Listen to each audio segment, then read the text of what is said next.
Шоробашат айылы Өзгөн шаарынан 10 километр түштүк-батышта Жазы дарыясынын оң өзүндө жайгашкан. Тарыхый маалыматтарга таянсак, Шоробашат биздин заманга чейин 4-кылымга таандык шаар калдыгынын атынан аталган. Бул айылда Тагай Асранов атындагы билим уясы мектеп музейи бар.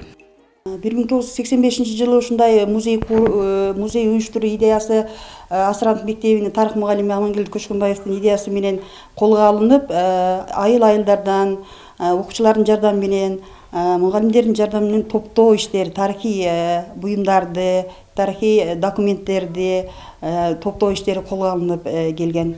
Мынакей Оштун 3000 жылдыгын аныктаган Затипровскийдин 54-53 жылдардагы Төрткөлдөгү казуулардан алынган буюмдардын сүрөттөрүн бизге ташташкан, тарыхый документтерин ташташкан. Ошолор дагы бизде баалуу экспонаттар болуп катталууда.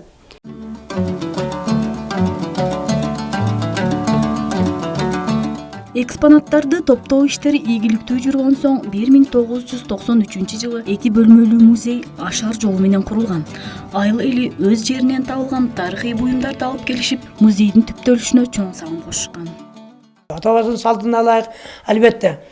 Бул чоң атаман калган буюм, бул чоң энемен калган буюм деп көбү бербешке аракет кылат экен.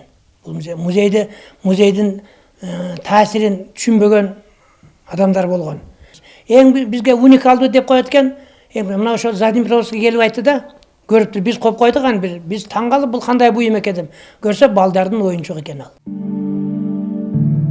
Бүгүнкү күндө экспонаттардын саны 1000ден ашуун. Алар 20 бөлүмгө бөлүнгөн. Кире бериштеги чакан бөлмөдө байыркы шаардын калдыктары, тактап айтканда 4-кылымга таандык буюмдар орун алган. Бул байыркы таштан, темирден жасалган эмгек куралдары, жез идиштер, Шоробашат шаарчасы жөнүндөгү бурч бар. Алардын эң байыркысы биздин заманга чейин 4-кылымга таандык деп болжолдуу айтылган кумуралар. Алар ушул айылдан табылып, музейге өткөрүлүп берилген. Учурда сактоо иштери жакшы болбогондуктан сапатын жоготуп, күлгө айлана баштаган.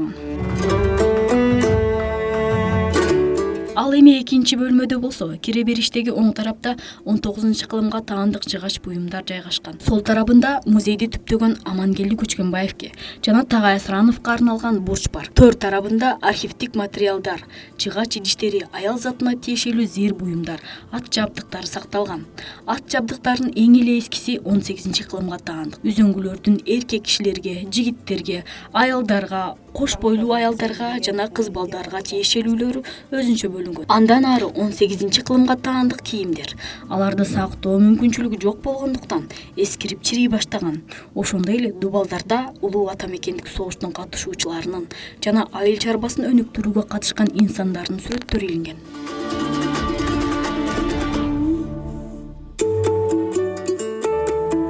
Музейдин ортосундагы нумизматика бөлүмүндө Орусиянын, Белоруссиянын 17-18 кылымдарга таандык акча бирдиктери жана караханилер дооруна тиешелүү тыйындар бар. Алар бүгүнкү күндө да сапатын жогото элек. Жогоруда айтып өткөндөй, ашар жолу менен курулган музейдин эскилиги жеткен. Андан сырткары экспонаттардын саны күн сайын өсүп жаткандыктан кеңейтүү ишине да муктаж. Музей көптөгөн эле колдоолорго муктаж болуп турат да, себеби музейдин зданиясы эми ушу ашар жолу менен курулган.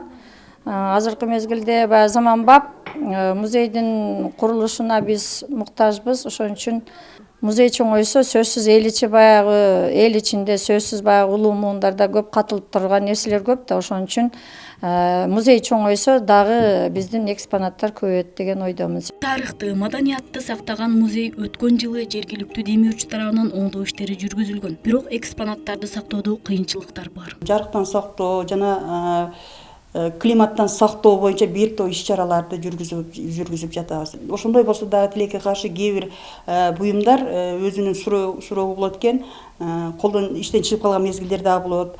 Аларды кайра жаңылап, реставрация иштерин жүргүзүп аракет жасап атабыз. Жергиликтүү тарых музейи жеткинчектерге бабалардын басып өткөн жолун, маданиятын үйрөтүү менен бирге патриоттуулукка тарбия алып, өткөндөн кабар берип турат.